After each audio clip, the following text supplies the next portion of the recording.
going to begin today a lesson on 6/8 Oath of Service. Our staff, inspired by Robert Lupton's Oath for Compassionate Service from his book, Toxic Charity, we were inspired to create our own 6/8 Oath of Service.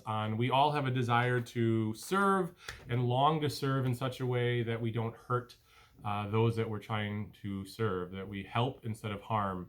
And so we have spent the last year kind of putting this together, and we decided it would be really good to unveil a couple of these once a month and do this. So today we're going to talk about the first one. You can reference the whole list. It'll be available in our comments below or up, depending on wherever you are in this video. You can see that. So reference that. It'll be on our website to do that as well. And so the first point in the oath comes from Micah 6:8, one of our 6:8 verses. What does the Lord require of us?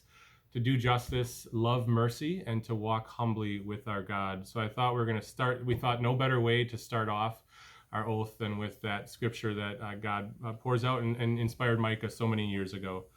So let's begin. The first part, do justice. What is that? I want to share a quote with you here. Overcoming poverty is not a gesture of charity. It is an act of justice. It is the protection of a fundamental human right, the right to dignity and a decent life. And that's from Nelson Mandela, who that quote is from. And the idea of justice is just that. It's making what is wrong right. We're working for righteousness, so it's balancing the scales, right? It's just getting back to even. And it's what is deserved. We all deserve to have injustices broken, and in fact we deserve it. One can demand justice for themselves.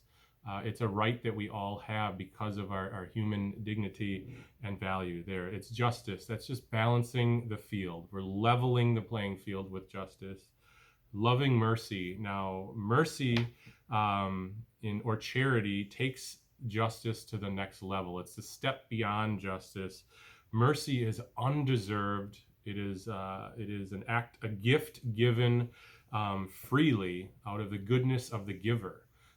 It is something that is given out of love or for the good of the other, right? And it wouldn't be right for a person to demand mercy.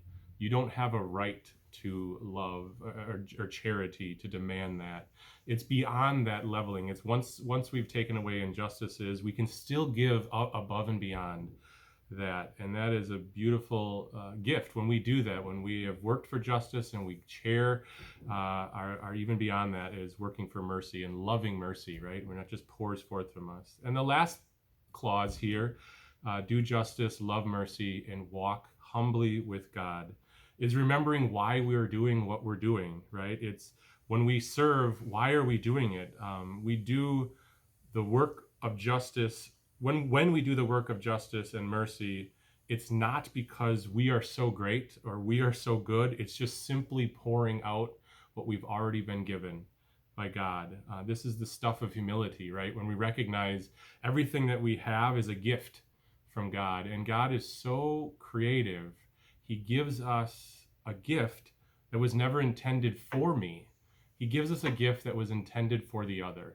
And so it's intended to be shared. It's intended to be given away and not hoarded and kept for ourselves. That's the beauty of the gift of God. He brings us together in community because he gifts each one of us for something that he wanted to give the other person.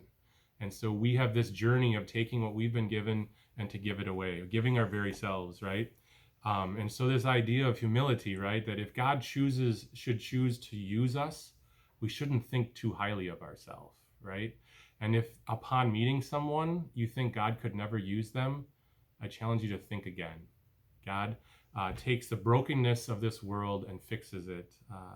When we walk humbly with God, beautiful things happen. It's actually not possible, I found it in my life, to like everyone all the time, including yourself, right? But you can love them if you know the truth about them. And the truth about them, the truth about us, is that each of us are made in the divine image of God. Each of us, because God chose to indwell in us, God chose to put himself in each of us. his image, and so each of us is beyond worth, right?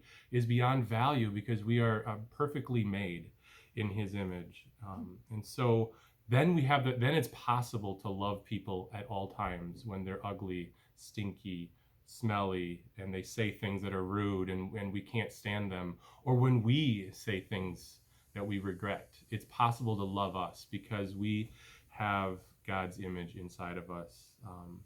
When we encounter the poor, the outcast, the hurting, we do so when we're serving at 6-8, acknowledging our own shortcomings, our own sin, our own weaknesses, and then from a place of solidarity, of forgiveness, we each are in need of being forgiven and healing, and so we join arms with those that we're serving, and we're left standing just in awe of the communion and the transformation that happens for both of us, the one we're serving and the one who is serving.